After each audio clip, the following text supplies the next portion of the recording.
My name's Anna Flowerday and I'm the owner and winemaker at Whare Ra. So the story of Whare Ra, we're the oldest little winery in Marlborough. The winery was originally established in 1979. It's just always stayed small, kind of rather than going for global domination kind of size.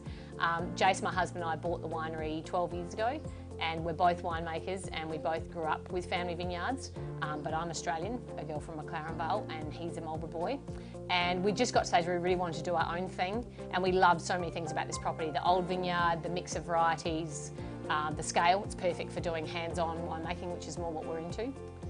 So we started actually converting Whare Ra to organic as soon as we got here, and for us it was actually a way to bring the old vineyard back to life.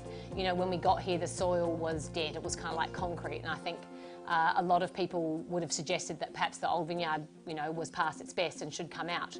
But for us, the old vines here were everything we loved about it, and we were sort of determined to bring them back to life. So favourite quote really is that we make our living from the soil, and therefore the soil has to be living, and so that's a really important consideration for us of how we like to make the wines. You know, Whare Ra is quite unique in the context of Marlborough just because of the range of varieties that we make. We make a lot of aromatic whites, so great old vine, Riesling and Gewürztraminer.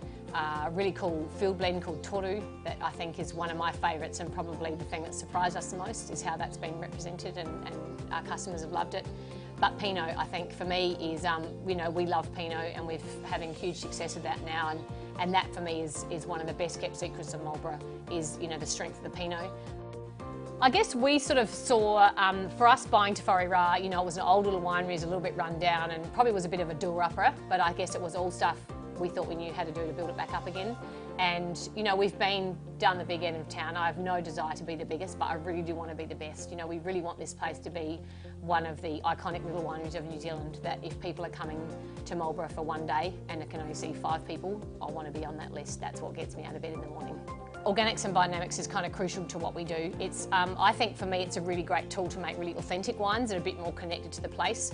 And I think it's really old school farming. You know, it's more about what we don't do than what we do. You know, we use compost and we use cover crops and we use companion planting. You know, we really see that what we're trying to do is almost grow our vineyard like your big home veggie garden. It's that same sort of analogy, that same level of care, because, you know, we feel like that's the way we can make stuff that stacks up against the best wines from anywhere else.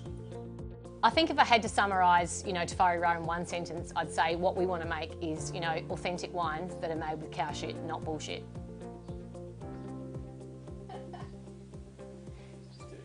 That's Jason's line, he came up with that, but it's freaking gold. Yeah. There's t-shirts coming for that too.